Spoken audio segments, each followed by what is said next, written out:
Welcome to the Controversial Russian, and today I'm back here with you for another Russian video about Russia. So today, it's not gonna be a mukbang video or just eat a lot. No, I will do that tomorrow though. I'm not gonna eat so much, I'm giving you a preview like of what I'm gonna do tomorrow. I'm gonna be eating different types of one interesting Russian food, and I'm pretty excited about that. So, yeah, today I'm also releasing a what I eat in a day video, but since I had to um, not eat my usual lunch, I will do another video of what I eat in a day. So that's gonna be like a test run. So here in front of me, I have porridges, which is something interesting. Like in America, you don't really see, I don't think I've never heard like of any of these in America, porridges of different kinds. Because usually, what do we have? We have rice and oatmeal. But in Russia, there are many different porridges. So I'm going to tell you about um, 9 types of porridges that I usually eat. I think there is more, at least 2 more that I like, but I don't have them in my cupboard right now, but I'm just gonna show you what I have and explain about each. So let's get started. And by the way, nobody paid me for this, like all of these different brands. They did not pay for my video. Hopefully someday they will. Okay, so this is just like I'm just advertising them for free. Okay, let's get started with the first one. This is a really good one. This is what I love eating every day. This, ladies and gentlemen, is buckwheat. Now, buckwheat is very interesting in taste, and there's like no way to describe it properly. As you can see, it's like brown little pellets. So buckwheat is usually served with meat. It's like an entree for meat. Like usually you eat buckwheat with like I think, well, not chicken. Chicken is usually not eaten with buckwheat. Usually with buckwheat you eat pork or veal. So yeah, usually also you kind of pour a meat sauce on top of buckwheat to make it taste better. But I eat buckwheat just as it is. And mind you, we eat all of our porridges with butter.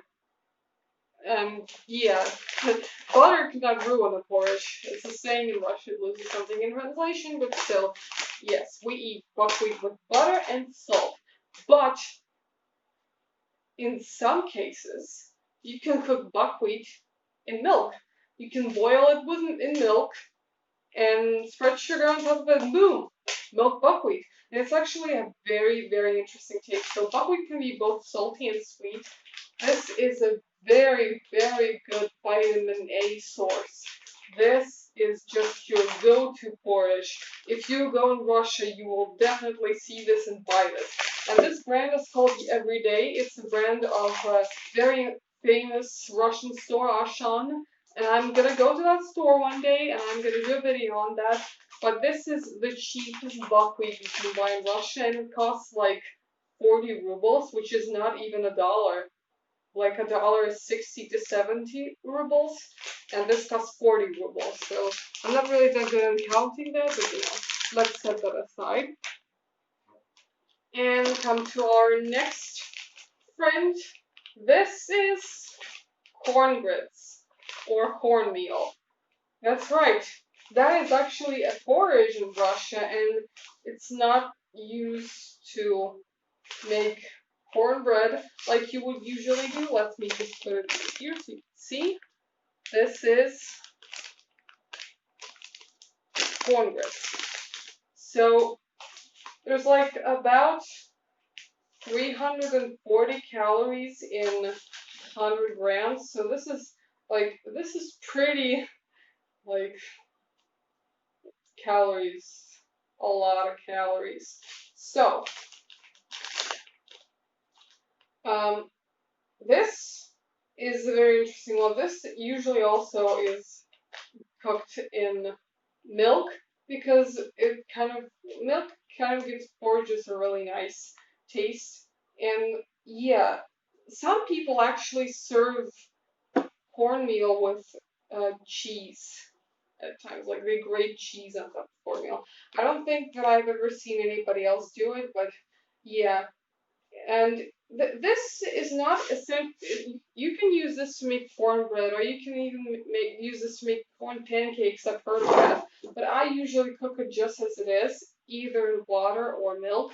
This is a very interesting one. It doesn't really taste much like corn you would regularly eat, like corn on the cob, but it has like a very interesting taste. Okay, so moving on. This is millet.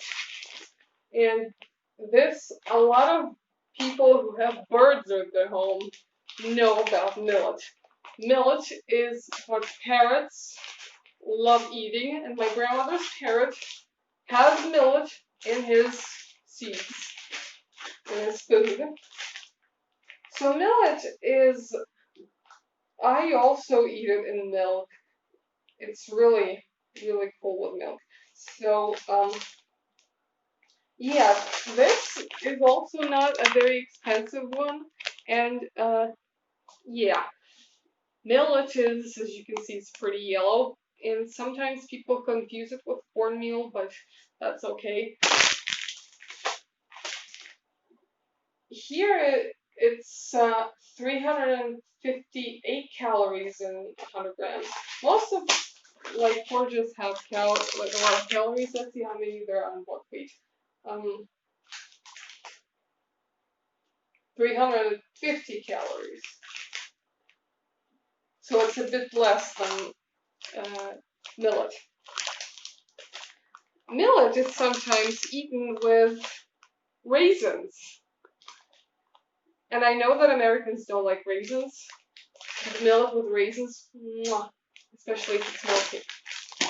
I would buy this every day. Okay, next we come to a very interesting one. You Americans are used to eating oatmeal, but what about oat grits? This is what it looks like. This is oats, just simple oats. They're not puffed like oatmeal that you usually eat. This is actually oats just as they are. This is very interesting. I like oats more than oatmeal because it still has the taste of oatmeal, but it's crunchy. And I love cooking oats al dente so that they are crunchy and mushy inside, but crunchy on the outside. This is really good. And you eat it with a little bit of salt. It's really good. So it's not very common. I don't know. I don't see it really often at the stores. It's hard to find it. As you can see, this is the Auchan brand, but I would totally recommend you buy this at a Russian store. Okay, next, barley groats. Now, barley groats, they are kind of, I don't know, I don't think that they're for everybody.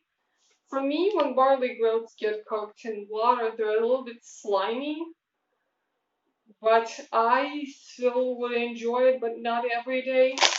It has a very interesting, peculiar, salty taste. Like, you don't even need to add salt to barley groats, but I think that it's best to eat it with something, but usually people eat it as it is, also with butter.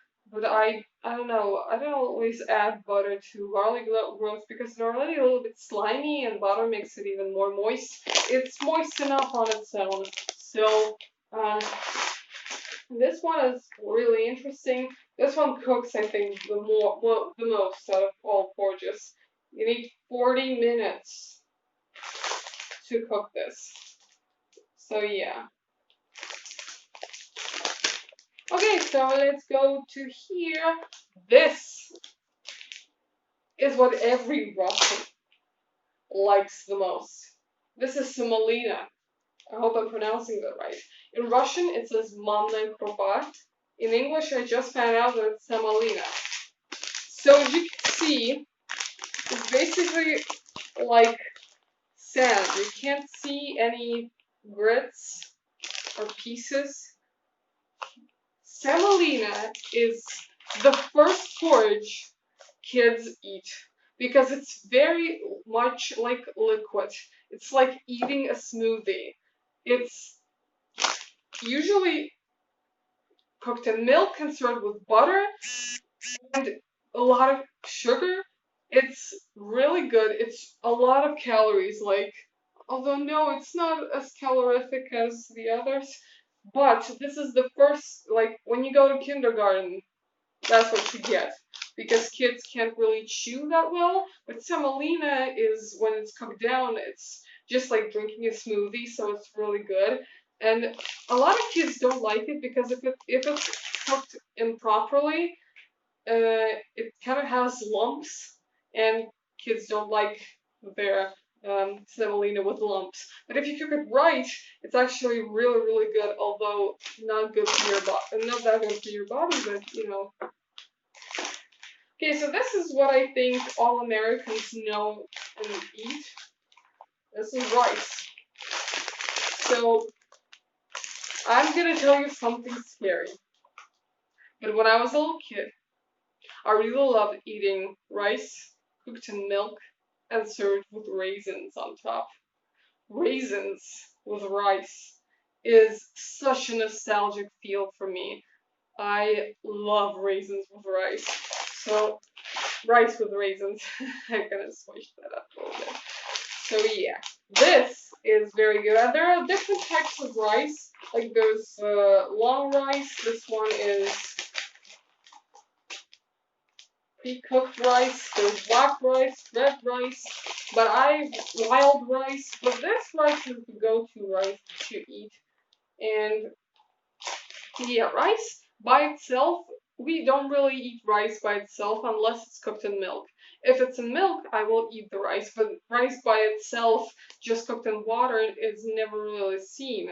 Usually rice is eaten with like chicken or stuff, but there's also very interesting stuff in cuisine, in Russian cuisine, plov, which is a meal with rice, uh, a little bit of meat, some corn, some peas, and some carrots. So rice can be used in many ways, not just sushi. And this particular rice, this is not sushi rice, this is my favorite rice. I sometimes eat rice with hot dogs. Yeah, rice with hot dogs is actually really good. This one is what every American knows. This is just plain old oatmeal. This one is, yeah, this one, it cooks the fastest out of all of them, and still 360 calories in 100 grams. So this one is like the usual stuff that you eat for breakfast, and we don't really have a special way to cook oatmeal. I think everybody does it their own way, what they like, what they prefer. I just usually eat it in milk, cooked in milk. Yeah, milky oatmeal is just the best, but not all of the time do you have time to buy milk and do that.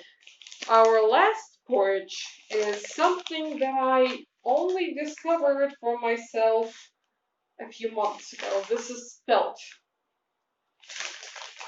Spelt, I cannot really tell you a lot about spelt, but here on this side, it's written that it's best to cook spelt in milk, salt, and sugar, and broil it for 10 minutes and serve with berries.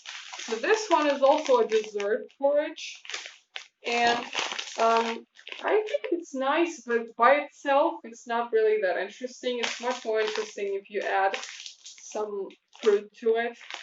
So it's kind of like a dessert one. So out of all of these, like, the dessert ones are, you can make any porridge a dessert, basically. It's going to be a healthy dessert. But I don't think that all of them pair with milk and berries as much as a spelt does. So, spelta. It's bio spelta. Yeah, as you can see, that's written right here. This one is a very interesting one. I've only discovered it 2 months ago. What does that say about me being a Russian? So yeah. So there are two types of more porridges that I don't have here, and I don't really know their names in English, but I will talk about them. So this is just the classics. You should have all of these porridges at home, and they you can, like, they don't ruin at all unless you have, like, mice in your house. These can stay forever. So I recommend that you have all of these porridges at home, because you may run out of one and you have another one. Or you may be tired of eating rice every day and you have this, if you have that, and so on. So that should always be at your house. But the basics, of course, is oatmeal and rice. And also, every good Russian should have buckwheat at their house all the time. So yeah, do yourself a favor and search in the store for these, because these are all great for you. But you should also have time to cook them. So this isn't the controversial Russian talking about Russian porridges, and I hope you stay tuned for more when I discuss some other Russian stuff. If you're interested in me reviewing food, you can type that in the comments, and if you want me to cook some of these porridges and taste test them in front of you, I will also be interested to do that if you type in the comments. Make sure to hit the like button, subscribe, and tap the notification bell for more videos, because they come out every day, 2 videos a day minimum, because I need to get this channel a bit more popular. Although I feel like I'm doing this only for myself, but practicing speech in front of an audience, I think, is important to everybody. Okay, so yes, this has been the Controversial Russian signing off. Bye bye, everybody!